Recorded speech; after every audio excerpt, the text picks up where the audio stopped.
हर हर शिव शिव जय जय शंकरा, जय जय शंकरा, कांची शंकरा, चंद्रशेखरा। हर हर शिव शिव जय जय शंकरा, जय जय शंकरा, कांची शंकरा, चंद्रशेखरा। நிந்தை சரணடைந்தேன் சந்திரசேகரா, நீதானே என்றென்றும் ஆதிசங்கரா. உந்தனடி தோழுதேன் வேத மந்திரா, உலகம் பலம் பெறவே வந்த சந்திரா. மகா பெரியவா எங்கள் மகா பெரியவா, தெய்வத்தின் குரல் தந்த காஞ்சி மன்னவா. தெய்வமல்லவா நீ, தெய்வமல்லவா, தெய்வ குரல் தந்து மீண்டும் எம்மை காக்கவா நீ, எம்மை காக்கவா நீ, எம்மை காக்கவா.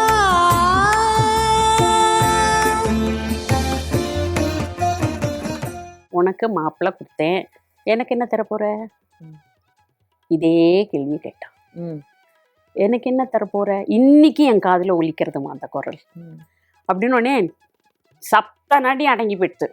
என்ன கொடுக்கறது எனக்கு ஒன்றும் தெரியலன்ட்டு நமஸ்காரம் பண்ணிட்டு இப்படின்னா வந்துட்டேன்.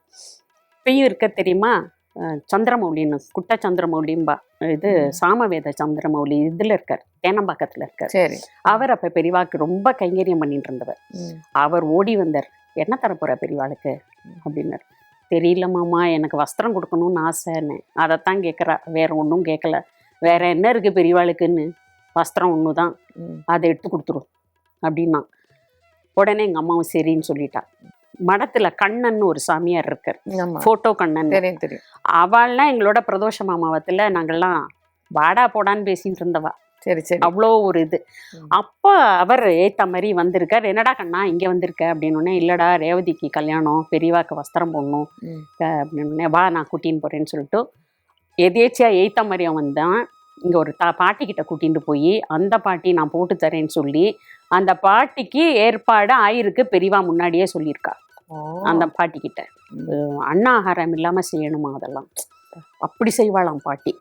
அதை பண்ணி கொடுத்துட்டா. அது என் கல்யாணத்துக்கு 4-5 நாள் முன்னாடி எனக்கு வந்துவிட்டு, ஆற்றுக்கு வந்துவிட்டு.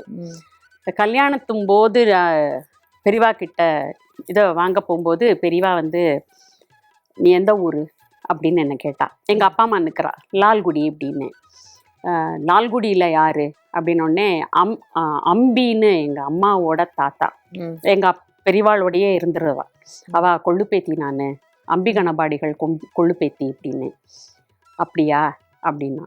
அப்போ தான் எங்கள் அப்பா சொல்கிறா, இந்த மாதிரி எங்கள் அப்பா ஆஃபீஸில் டியூட்டி ஜாயின் பண்ண டயத்தில் லீவ் போட்டுவிட்டு பெரியவாளை பார்க்க போயிருக்கா இளையாத்தங்குடிக்கு. அப்போ பெரியவா வந்து எங்கள் அப்பாவை பார்த்துட்டு, நீ இம்மீடியட்டாக கிளம்பி போ, உன்னை தேடின்னு இருக்கா ஆஃபீஸில் அப்படின்னு இருக்கா. ஒரு முக்கியமான விஷயம் உன்னோட டிஸ்கஸ் பண்ணணும், உன்னை தேடின்னு இருக்கா. அப்போல்லாம் லெட்டர் வரத்துக்கே டைம் எடுக்குமே அந்த காலத்தில் சொல்கிறேன். உடனே எங்கள் அப்பா கிளம்பி வந்துட்டா. வந்தால் அதே மாதிரி எங்கள் அப்பாவை தேடின்னு இருக்காளாம். முக்கியமான மேட்டர் எங்கள் அப்பா கிட்ட பேசணும்னு ஆஃபீஸில். அப்படி பெரியவா காப்பாத்தினேள் அப்படின்ட்டு எங்கள் அப்பா சொன்னான். அப்போ தான் எங்களுக்கு இந்த விஷயம் தெரியும். சரி சரி. அப்போ பெரியவா வந்து, லால்குடியில் எந்த தெரு அப்படின்னா, புது தெரு பெரியவான்னு. புது தெருவில் என்ன விஷயம் இருக்குன்னு கேட்டால், எனக்கு தெரியாது, நான் 5 வயசு வரைக்கும் தான் லால்குடியில் எங்கள் பாட்டியாத்தில் இருந்தேன், லீவு தான் நான் போவேன், எனக்கு தெரியாதுன்னு. இல்லை, அங்கே ஒரு முக்கியமான விஷயம் இருக்குது சொல்லுன்னா. பிகினிங்கில் ஒரு தொப்ப கணபதி இருப்பார், குண்டா இருப்பார். அவர் பிள்ளையாரே குண்டு தானே அப்படின்னா. இல்லை, இவர் இன்னும் குண்டா இருப்பார் அப்படின்னு. நான் அந்த டயத்தில் நான் பெரியவான்ற ஒரு பயம் இல்லாம அவ்வளோ ஃப்ரீயா நான் பேசியிருக்கேன் பெரியவா கிட்ட. அப்படின்னு என்ன அங்க விஷயம் சொல்லுன்னா, இல்ல மார்கழி மாசத்துல அங்க கார்த்தால பொங்கல் போடுவா, எங்க பாட்டியாத்துக்கு போனா முன்னாடி பிள்ளையார நமஸ்காரம் பண்ணிட்டு வந்தாதான் குடிக்கிறதுக்கு பாலே கொடுப்பா அப்படின்னு. சரி இதெல்லாம் சரி, அங்க ஒரு சங்கர மடம் இருக்கு தெரியுமா உனக்குன்னா, தெரியலையே அப்படின்னு. அந்த தாத்தாவாத்துக்கு ஏற்ற மாதிரின்னா, அதாவது ரோடுல ஃபஸ்ட்டு வீடு எங்க அம்மாவோட அப்பா, கடைசி வீடு எங்க அப்பாவோட அப்பா. அப்படி இருந்தது. பார்த்தது இல்லைன்னு, கல்யாணம் ஆனதும் அவனோட அங்கே போய் நமஸ்காரம் பண்ணிட்டு வா அப்படின்னா. இதை ஏன் போட்டாங்கிறத பின்னால சொல்றேன். கனெக்ஷன் வருது, அந்த புக்கோட கனெக்ஷன் வருது. அது சரி. போயிட்டு நமஸ்காரம் பண்ணிட்டு வந்தோம். அப்புறமா கல்யாணம் ஆனதும் மறுநாளே போய் பெரியவாளை நமஸ்காரம் பண்ணோம். பெரியவா மௌனத்தில் இருந்தா.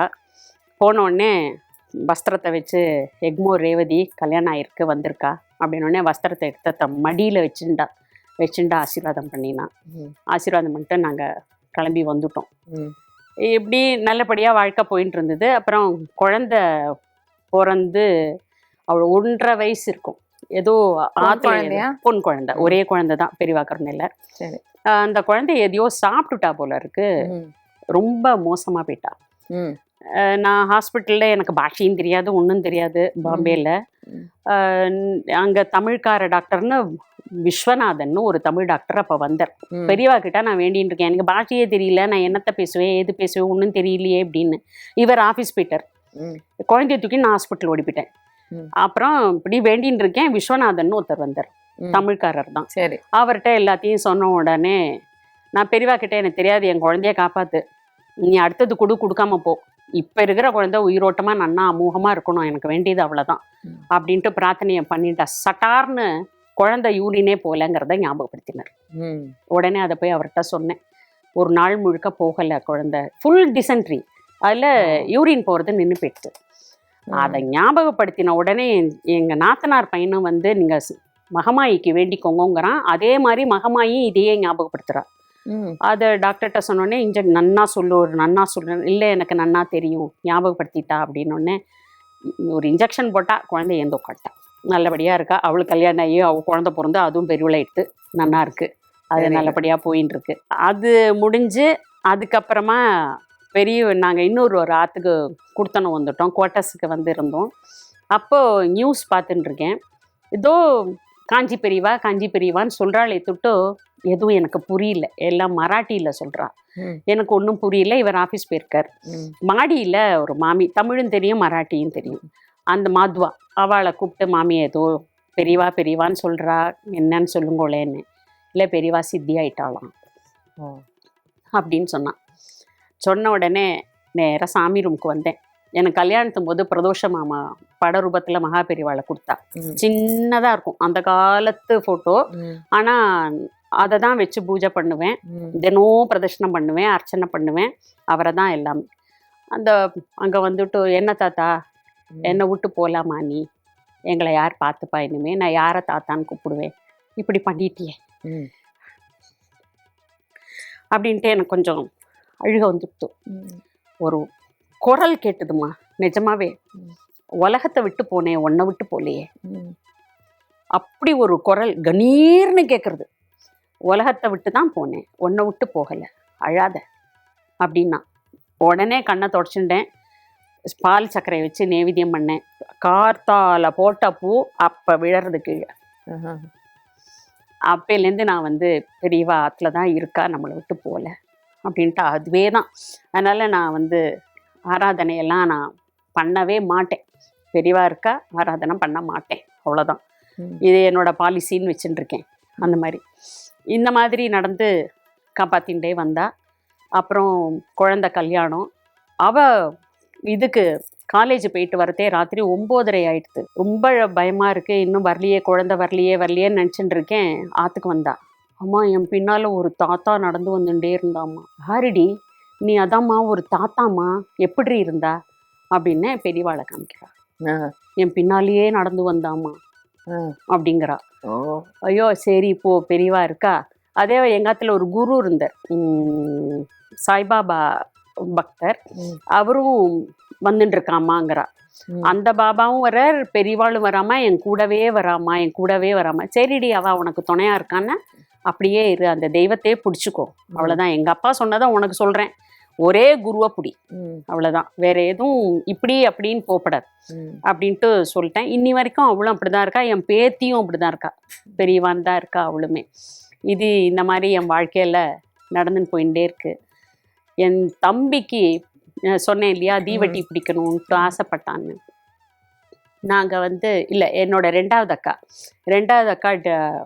கேரிங்கா இருக்கா. அவள் எங்கேயோ நார்த்தில் ஏதோ ஒரு ஊர், அங்கே ஒரு அவசரத்துக்கு கூட எரும மாடு வண்டி தாங்க. சரி. அது அந்த மாதிரி ஊரில் இருக்கா. அவள் ஏதோ சம்திங் ப்ராப்ளம் ஆயிருக்கு, இதாக இருக்கும்போது, ப்ரெக்னெண்ட்டாக இருக்கும்போது. அப்போ ஒரு லெட்டர் போட்டிருந்தா, இந்த மாதிரி இருக்குது, டாக்டர் வந்து ரொம்ப பயமுறுத்துறா அப்படின்ட்டு. அந்த லெட்டர் வந்தோடனே லெட்டர் எடுத்துட்டு பிரதோஷ மாமாத்துக்கு போயிட்டு மாமா வந்து இன்னைக்கு பிரதோஷம், நான் பெரியவாளை பார்க்க போகிறேன், ஒன்றும் இருக்காது, அவன் நன்னா இருப்போம் அப்படின்ட்டு என் தம்பியை கூட்டின்ட்டு போயிட்டா.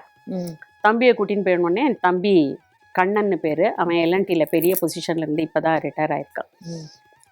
அவன் வந்து பெரியவா கிட்ட சொல்லியிருக்கான், இந்த மாதிரி பெரியவா சொன்னோடனே ஒரு காமாட்சி படத்தை எடுத்து வச்சாலாம், குங்குமத்தை அப்படி தூக்கி போட்டாலாம், காமாட்சியோட பயத்துல போய் விழுந்துதான் அந்த குங்குமம். உடனே அதை எடுத்துட்டு அக்காட்ட கொடுத்து, பெரியவா இருக்கா கவலைப்படாதேன்னு சொல்லி இன்னைக்கும் அந்த காமாட்சி படத்தை அக்கா மாட்டி பூஜை பண்ணிட்டு இருக்கா. ஆச்சு 42 வருஷம் ஆயிடுச்சு, இன்னைக்கும் பண்ணிட்டு இருக்கா. இந்த மாதிரி அந்த அக்காவை காப்பாத்தினான். நாங்கள் எல்லாரும் ஆந்திராவில் ஏதோ ஒரு இடத்துக்கு போயிருக்கோம், ராவல்பள்ளி. அங்கே பெரியவாளை பார்க்க போகணும், பெரியவா இவளோட கல்யாண பத்திரிக்கை எடுத்துன்னு போகணும்னு சொல்லிட்டு ட்ரெயின்லேயே வில்வம் எல்லாம் தொடுத்துண்டு எல்லாம் பண்ணிட்டு போயின்னு இருக்கோம். எங்கள் அப்பாவுக்கு இப்போது ஏசி செகண்ட் கிளாஸே உண்டு, அதில் நாங்கள் எல்லோரும் போயின்னு இருக்கோம். போய் இறங்கியாச்சு. ஆனால் பெரியவா எங்கே இருக்கா தெரியாது, பாஷை தெரியாது. ஏதோ ஒரு பஸ்ஸில் ஏறியாச்சு, நாங்கள் அத்தனை பேரும் ஏறியாச்சு, எங்கள் அப்பா அம்மா நாங்கள் எல்லோரும் ஏறியாச்சு. பஸ்ஸு போயிட்டே இருக்குது. எங்கே இறங்கணும், என்ன பண்ணணும், யாரை கேட்கணும், எதுவும் தெரியாது. அப்போ எதேச்சியாக எங்கள் அப்பா கிட்ட ஒருத்தர் வந்து கேட்டிருக்காரு எங்கே போகணுன்ட்டு. சாமியார் வந்திருக்கார். அவள்கிட்டலாம் சாமியார்னு சொன்னா தானே தெரியும், சங்கராச்சாரியார்னா கியா அப்படிங்கிறா, ஒன்றும் தெரியல. அதுக்கப்புறமா சொன்ன உடனே மாலும் நெய் அப்படின்ட்டா, தெரியல அப்படின்ட்டா. என் தம்பி இப்படி ஜன்னல் வழியாக பார்த்துட்டே வந்தவன் ஸ்ரீகண்டன் மாமாவும் பாலு மாமாவும் நடந்து வரதை பார்த்துட்டோம். சரி. பார்த்துட்டு பஸ்ஸை நிறுத்துனோடனே இறங்கிட்டோம். இறங்கி எங்கடா அப்படின்னா, என் அக்கா கல்யாணம் அப்படின்ன உடனே நாங்கள் எல்லாரும் உள்ளே போனோம். போனோடனே பெரியவா என்ன மெட்ராஸ்லேருந்து வந்திருக்காளா, அவளுக்கெல்லாம் சாப்பாடு போடு, எப்பயும் பெரியவா தான் நீ சொல்லுவான் அப்படின்னோடனே அம்மா வந்து இல்லை நான் கையில் எல்லாமே எடுத்துன்னு வந்திருக்கேன் அப்படின்னா, அது இருக்கட்டும் சாப்பிடு அப்படின்ட்டா. பெரியவா மடத்துலேயே நாங்கள் எல்லாமே சாப்பிட்டோம். சாப்பிட்டு முடிச்சுட்டு பெரியவா ரெஸ்ட்டுக்கு போயிட்டா, நாங்களும் வந்துட்டோம். சாயந்தரமாக உட்காண்டே பெரியவா கிட்ட இதெல்லாம் திருப்புகழ் எங்கள் அப்பா சொல்லி கொடுத்துருக்கா, அந்த திருப்புகள்லாம் பாடுவோம், அருணாச்சல சிவா பாடுவோம். பாடி முடிச்சுட்டு ஒரு 8 மணி இருக்கும். பெரியவா வந்து எல்லோரும் சாப்பிட்டாச்சா அப்படின்னா, எல்லோரும் சாப்பிட்டாச்சுன்னு பாலு மாமா சொன்னார். சரி, பெரிய ஓப்பன் கிரவுண்ட், அது கம்ப்ளீட்டாக ஓப்பன் கிரவுண்டு, ரொம்ப மண்ணு தான், முணுக்குன்னு அங்கங்கே ஒரு லைட் எரியுறது, அவ்வளோதான். பெரியவா ஒரு குடிசை போட்டிருக்கா, அந்த குடிசைக்குள்ளே பெரியவா உட்காந்துருக்கா. சரி நான் இங்கே இருக்கேன், பொம்மை நாட்டிகள்லாம் ஒரு 10 அடி தள்ளி இங்கே படுத்துக்கோங்கோ, ஆம்பளை எல்லாம் போங்கோ, எட்டி போங்கோ அப்படின்ட்டா, அங்கே போய் படுத்துக்கோங்கோ அப்படின்ட்டா. இப்போ நாங்கள் ஒரு 4-5 பொம்மை நாட்டிகள் தான் எங்களுக்கு துணைக்கு பெரியவா குடிசைக்குள்ளே உட்காந்துருக்கா. நாங்கள் படுத்தது தான் தெரியும், தூங்கிட்டோம். 3 மணி எழுந்துட்டு குளிச்சுட்டு வந்துருங்கன்னார் பாலு மாமா. அவள்லாம் ஏந்திருக்கிறதுக்குள்ளே நீங்களாம் குளிச்சுட்டு வந்துருங்கோன்ட்டா, ஜென்ஸ் எல்லாம் வரத்துக்குள்ளே நீங்கள் போயிடுங்கோன்ட்டா. நாங்கள் எங்கேயோ ஒரு இடம், ஒரு கிணறு, அதில் நிலா வெளிச்சத்தில் போய் குளிச்சுட்டு வந்துட்டோம். வந்தோடனே தம்பி இல்லாமல் வந்தோடனே பாலு மாமா வந்து கரெக்டாக, கண்ணா பெரியவாக்கு லேந்தன் பிடிக்கிறியாடா, லைட் அரிக்கன் லைட் பிடிக்கிறியாடா அப்படின்னு அவன் அழுதுருக்கான் பாருங்கோ. எப்போ வேண்டின்றது, நான் தீவட்டின்னு என்ன சொல்கிறா, உனக்கு நான் லேந்தன் பிடிக்கணும்னு நம்ம ஆசைப்பட்டதா அந்த இடத்துல நிறைவேற்றி கொடுத்தா. அவன் அந்த லேந்தன் லைட்டை பிடிக்க நாங்கள் எல்லோரும் நடக்கிறோம். 5 கிலோமீட்டரோ 5 மணி நேரம் நடந்தோம் பெரியவாளோட. பெரியவா அந்த வண்டியை தான் அப்படி பிடிச்சிட்டு இருக்கா, வண்டியை பிடிச்சி குழந்த மாதிரி நடந்து வரா. நாங்கள் எல்லோரும் பின்னால் சாமானியும் தூக்கிக்கிண்டு நடந்து வந்துட்டே இருக்கோம். அதே திருப்புகழ் பாடிட்டு எல்லாம் பண்ணிட்டு இருக்கோம். பெரியவா அப்படி திரும்பி பார்த்தவா நின்னுட்டா. இவாளே சாமானை தூக்கிட்டு வரா, என் சாமானோட ஏற்று அப்படின்ட்டா. எங்கள் எல்லாரோட சாமானும் பெரியவாளோட சாமானோட வந்தது. நாங்கள் நடந்து போயிட்டே இருக்கோம். திடீர்னு பெரியவா கால் கட்ட வரல அடிபட்டு கொடுத்து நான் பார்த்துட்டேன். பார்த்துட்டு என் தம்பிக்கிட்ட சொல்கிறேன், கண்ணா பெரியவா காலுடா அப்படிங்கிறேன். பெரியவா என்னை பார்த்துட்டு அப்படிங்கிறா, சொல்லாதேங்கிறா. எனக்கு என்ன பண்ணுறதுன்னு தெரியல. அப்புறம் இப்படி கொஞ்சம் தூரம் நடந்துட்டு இருந்தவா காலில் போட்டுட்டு இருந்த இதை கழட்டிட்டா, பாதத்தை கழட்டிட்டு நடந்துட்டா. அதை கைங்கரியம் பண்ணுறவா எடுத்துன்னு வந்துட்டான்னு வச்சுக்கோங்க. வெறுங்காலோட நடந்தா. பெரியவா வெறுங்காலோட நடக்கலாம், நாங்களாமும் வெறுங்காலோடையே நடந்தோம். எல்லாம் நடந்து அங்கே வந்த அப்புறமா திருப்பி எங்களுக்கு சாப்பாடு போட சொல்லி அதெல்லாம் பண்ணி முடிச்சுது. சாயந்தரமா பெரியவா தரிசனத்துக்கே வரல. மறுநாள் பெரியவா தரிசனத்துக்கே வரலையேன்னு சொல்லிட்டு மணி ஆயிடுத்தே. பெரியவா வந்து அப்போது ஒரு எம்எல்ஏ ஆற்றுல கொட்டகையில், மாட்டு கொட்டகையில் பெரியவா தங்கினா. எங்கள் சாமானெல்லாம் ஒரு இடத்துல வச்சு விட சொன்னால் பெரியவா கிட்ட நாங்கள் ஸ்லோகங்கள் சொல்லின்னு இருக்கோம். அது எல்லாம் நல்லபடியாச்சு. பெரியவா தரிசனத்துக்கே வரல. அப்போ நான் உட்காண்டே அருணாச்சல சிவா சொன்னால் பெரியவா வந்துருவாடா அப்படின்னு சொல்லிட்டு அருணாச்சல சிவா சொல்லிகிட்டே இருந்தோம். சொன்னோடனே நீங்கள் இப்போ கூட ஒரு ஃபோட்டோ ஒன்று பார்த்துருக்கலாம். ஒரு ஜன்னல் மாதிரி இருக்கும், அதில் பெரியவா தலை அப்படி நீட்டின்னு இருப்பா. Black and white photo. அந்த இடம். ஓகே. அந்த மாதிரி எட்டி பார்த்தா. எங்களை பார்த்த உடனே தரிசனம் கொடுத்துட்டா. அருணாச்சல சிவா சொன்னாலே பெரியவா வந்துடுவா, அந்த இடத்துக்கு தரிசனம் கொடுக்க வந்துடுவா. அது முடித்த உடனே இந்த மாதிரி அக்கா கல்யாணத்துக்கு அப்பா ஆசீர்வாதம் வாங்கினா, ஆசீர்வாதம் கொடுத்தா. சாப்பிட்டாச்சான்னு கேட்டா. எத்தனை மணிக்கு ட்ரெயின் அப்படின்னு கேட்டா. ராத்திரி 7 மணிக்கு தான் ட்ரெயின்னா. சரி சாப்பிட்டுட்டு போங்கோ அப்படின்னா. அப்புறம் வேதபுரி மாமாவை கூப்பிட்டு இவாளுக்கு கையில் உப்புமா பண்ணி கொடுத்துரும் அப்படின்னா. அம்மா சொன்னா, இல்லை என் கையில் பழங்கள் எல்லாமே இருக்குது பெரியவா அப்படின்னா. சாப்பிட்டுட்டு கையில் எடுத்துகிட்டு போ அப்படின்ட்டு நிறையா பழமா, நிறைய வாழைப்பழம், ஆப்பிள் எல்லாத்தையும் ஒரு பையில் போட்டு இவாளுக்கு கொடு, சம்சாரி வந்திருக்காடா அப்படின்னா. உடனே அதெல்லாம் கொடுத்துட்டு அப்போ பெரியவா கருணையில் நாங்கள் 7 குழந்தைகள் எங்கள் அம்மா அப்பாவுக்கு. அந்த காலமே அப்படி தானே இருக்கும். அப்போது அக்காவுக்கு 3வது அக்காவுக்கு கல்யாணம். அது கொடுத்தா. உப்புமாவும் கையில் கொடுத்துட்டா. அப்புறம் ஒருத்தரை கூப்பிட்டுட்டு இவாளோட போ, இவாளுக்கு பாஷை தெரியாது, ரூட்டு தெரியாது, இவாளை பஸ் ஏற்றி விடும், இல்லைன்னு இவாளோடைய ஸ்டேஷனுக்கு போய் அவளை உட்காத்தி வச்சுட்டு ரிட்டர்ன் வந்து என்கிட்ட சொல்கிறேன் அப்படின்ட்டா. அவர் வந்தார். போனால் 7 மணி ட்ரெயின் 9 மணிக்கு வருது. மூணுக்குன்னு ஒரு லைட்டு தான். அங்கங்கே ஒரு கிராமம், பெரிய ஒன்றுமே இருக்காது. அந்த மண் ரோடாக இருக்கும் பார்த்தீங்களா, அந்த பிளாட்ஃபார்ம்லாம் மண்ணாக இருக்குமே, அந்த மாதிரியான இடம். அங்கே உட்காந்துட்டு இருக்கோம். எங்களுக்கு ரிட்டர்னுக்கு ட்ரெயினில் ரிசர்வேஷனே கிடைக்கல. அப்பாவுக்கு மட்டும் ஃபஸ்ட் கிளாஸில் ஒரே ஒரு ரிசர்வேஷன் கிடச்சிது, எங்களுக்கு கிடைக்கல. அப்பா சொன்னால், நான் என்னோட இடத்துல எல்லா சாமானியும் போட்டுன்றேன், நீங்கள் வந்து எல்லாருமா அன்ரிசர்வ்டில் ஜாக்கிரதையாக ஏறி வந்துவிடுங்கோ, கார்த்தால பார்த்துக்கலாம் அப்படின்ட்டா. சரி அப்படின்ட்டு உட்காண்ட்ருக்கோம். ஒரு டிடி வந்தார். இங்கே யார் எல்ஆர் சுப்பிரமணியம் அப்படின்னா. எங்கள் அப்பா நான் தான் அப்படின்னா. உங்களுக்கு செகண்ட் ஏசியில் 6 டிக்கெட் புக் ஆகிருக்கு. என்ன சொல்கிறேன் அப்படின்னா, 6 டிக்கெட் உங்களுக்கு செகண்ட் ஏசியில் புக் ஆகிருக்கு அப்படின்னா. சரி அப்படின்ட்டு எல்லாத்தையும் எழுதி கொடுத்துட்டார். சீட் நம்பர்லேருந்து எல்லாத்தையும் எழுதி கொடுத்துட்டார். ட்ரெயின் வந்து நாங்கள் சாமான்லாம் ஏற்றியாச்சு. திரும்பி பார்க்குறோம், டிடியை காணும். செக்கிங்க்கும் யாரும் வரல. ட்ரெயினில் ஏறினா ஒத்துருமே வரல செக்கிங்க்கு. காலியாக வருது. நாங்கள் 6 பேர் தான் இருக்கோம். டிடியும் வரல, யாரும் செக்கிங்க்கும் வரல. வந்தது அப்போ யாரு? பெரியவா. பட் உங்களுக்கு சீட் எல்லாம் இருக்கு. எல்லாரும் தூங்கின்னு வந்தோம். ஒருத்தரும் ஒவ்வொரு சீட்டில் தூங்கின்னு வந்தோம். அது செகண்ட் ஏசியில் என்ன பார்த்துக்கோங்க. ரயில்வேங்கிறதுனால எங்களுக்கு ஃப்ரீ தானே. அப்போ அதுவும் எங்களுக்கு கிடச்சி அதுலேயும் வந்து இறங்கினோம். இப்படி ஒரு சம்பவமாக 2வது அக்கா 3வது அக்கா ஆச்சு. என்னோட கல்யாணத்துக்கு நிச்சயதார்த்தத்துக்கு வந்தா. அதே மாதிரி கல்யாணம் தாலி கட்ட போகிறா. பெரியவா மடத்துலேருந்து யாருமே வரலையேன்னு எனக்கு அப்படி ஒரு அழுகை இருந்துகிட்டே இருந்தது. ஓதுவார்னு ஒருத்தர் வந்தார். அவர் என் தம்பிகிட்ட வந்து பிரசாதத்தை கொடுத்தார். கொடுத்தோடனே என்னம்மாம்மா அப்படிங்கிறேன் அப்போ கூட அப்படின்னார். அவ்வளோதான், ஒன்றும் சொல்லலை.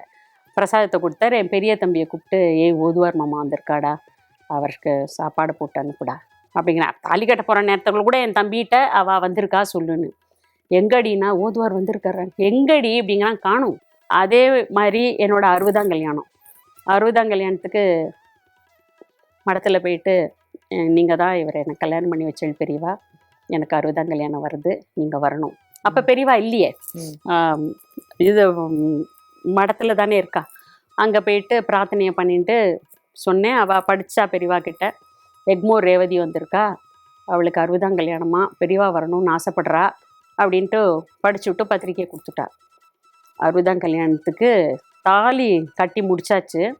என் தம்பி ஓடி வரான், யாரோ ஒரு கிழவர் வாசலில் வந்திருக்கறீ, உள்ளே கூப்பிட்டா வரமாட்டேங்கிறார், சாப்பாடு கேட்குறாருன்னு. குடுடா, இதில் என்ன ஏன்டா கேட்குற நீ அப்படின்னு. இல்லடி, உங்கள்கிட்ட சொல்கிறதுக்காக வந்தேன், ஒரு கிழவர் வந்திருக்கார் அப்படின்னு. அவர் என்ன கேட்குறாரோ கொடு அப்படின்ட்டேன். அவர் உள்ளே வாங்கோன்னா, இல்லைப்பா இந்த மாதிரி இடத்துக்கு நான் வரக்கூடாது. எப்போ என் நிச்சயதார்த்தத்துக்கு சொன்ன அதே வார்த்தையை இந்த 60ஆம் கல்யாணத்தும் போதும் அந்த கிழவர் சொல்லியிருக்கார். ரொம்ப வயசானவர்றீங்கிறான். எத்தனை வயசுடா இருக்கும்னு. ரொம்ப வயசானவர், குறைஞ்சது 90 வயசு இருக்கும், ரொம்ப வயசானவர். வெறும் தயிர் சாதமும் ஸ்வீட்டும் கேட்டர்றி அப்படின்னா. சரின்ட்டு அதை வாங்கிட்டார். நான் எதுக்கு இருக்கட்டும்னு போய் பார்க்குறேன், காணுண்டி அவரை அப்படின்னா. சரி பெரியவா, நீ அதுக்கும் வந்தியா, ரொம்ப சந்தோஷம், அவ்வளோதான்.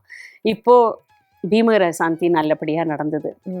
அதுவும் பண்ணிக்கலாமா வேண்டாமா என்ன ஏது, குழந்தை வீடு கட்டின்னு இருக்கா, அவன் நான் அங்கே தான் பண்ணுவேங்கிறா, கட்டி முடிக்கணும், ஒன்றும் ஆகலையே, எனக்கு தெரியல பெரியவா, நீ பார்த்துக்கோ, இல்லையா நான் மடத்துக்கு வரேன், என்ன நான் ஆசீர்வாதம் பண்ணு, அவ்வளோதான் அப்படின்னு பண்ணால். சொல்லி வச்ச மாதிரி கடன்னு வீட்டை கட்டி முடித்து அந்த லிஃப்டெல்லாம் போட்டு வித்தின் 4 டேஸில் எங்களுக்கு பீமர சாந்தி ஏற்பாடாகி கல்யாணம் ஆச்சு. பீமர சாந்தி நடந்தது. ஓஹோ.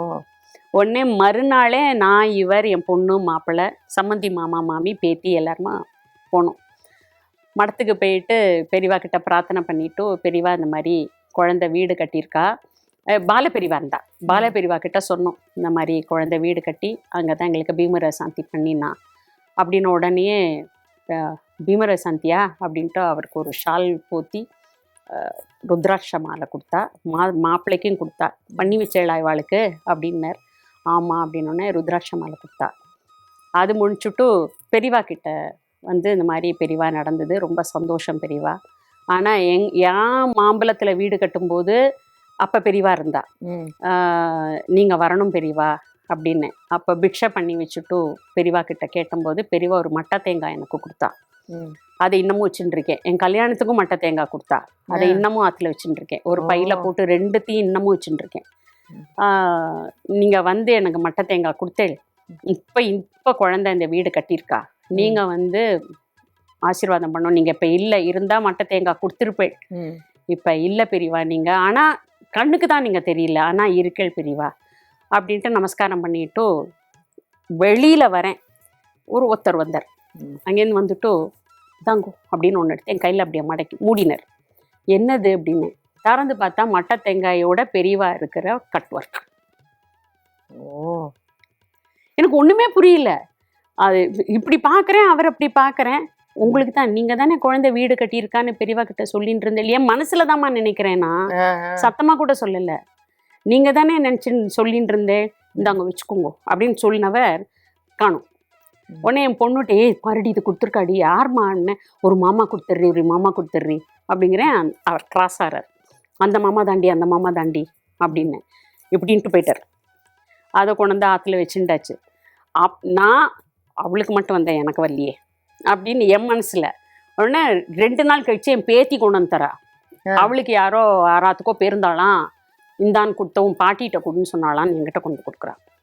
அதை நான் ஆற்றுல வச்சுட்டுருக்கேன். அந்த மாதிரி நடந்தது. இப்போ எனக்கு பெரியவாளுக்கு ரதத்தில் வச்சு அழகு பார்க்கணுன்னு ஒரு ஆசை.